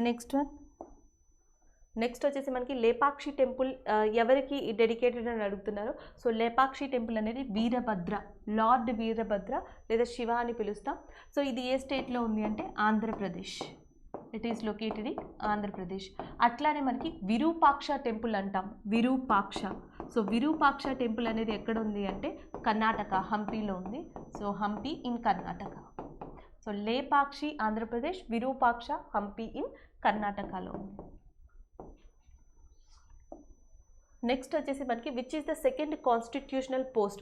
రాజ్యాంగ పరంగా చూసుకుంటే సో మనకి రాజ్యాంగ పరంగా మనకి ఎగ్జిక్యూటివ్, లెజిస్లేచర్, సో జ్యుడిషియరీ అంటాం, న్యాయ వ్యవస్థ, శాసన వ్యవస్థ, సో ఇట్లా విడదీసి ఉంటాయి దేనికి దానికి, కార్యనిర్వాహక వ్యవస్థ అని. కానీ ఇక్కడ ఏమనుకుంటున్నారంటే మనకి సో కాన్స్టిట్యూషనల్ పరంగా చూసినా, నార్మల్గా చూసినా సో భారతదేశంలో ఫస్ట్ పోస్ట్, అత్యంత మెయిన్ ఇంపార్టెంట్ పోస్ట్ వచ్చి ప్రెసిడెంట్ ఆఫ్ ఇండియా, రాష్ట్రపతి. సో రాష్ట్రపతి తర్వాత మనకి ఇంపార్టెంట్ పొజిషన్ వచ్చేసి వైస్ ప్రెసిడెంట్. సో మనకి ఎవరైతే ఉన్నారో ఉపరాష్ట్రపతి. సో రాష్ట్రపతి తర్వాత అత్యంత ఇంపార్టెంట్ అయిన పోస్ట్ వచ్చి మనకి ఉపరాష్ట్రపతిగా చెప్పొచ్చు. So vice president of India can act also. So ఎట్లా యాక్ట్ చేయొచ్చు అంటే chairman of Rajya Sabha. Vice president of India is also acted as chairman of Rajya Sabha. So భారత ఉపరాష్ట్రపతి ఎవరైతే ఉన్నారో వాళ్ళకున్న ఇంకొక బాధ్యత ఏంటి, ఆయన రాజ్యసభ యొక్క చైర్మన్గా కూడా వ్యవహరిస్తారు. సో ఇక్కడ వచ్చేసి వైస్ ప్రెసిడెంట్ యొక్క పదవీ కాలం ఎంత అంటే 5 years కింద చెప్పవచ్చు.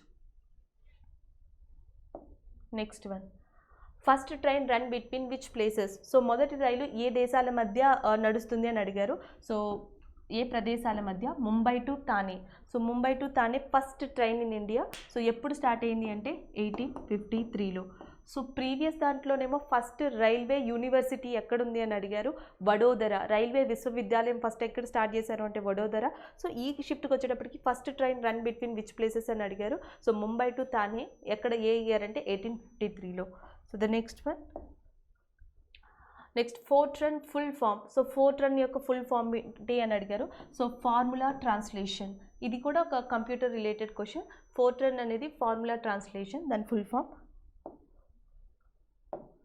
So these are that questions which are asked. ఇవన్నీ కూడా complete memory based questions which are asked in today's shift. ఈ షిఫ్ట్లో అడిగినవి.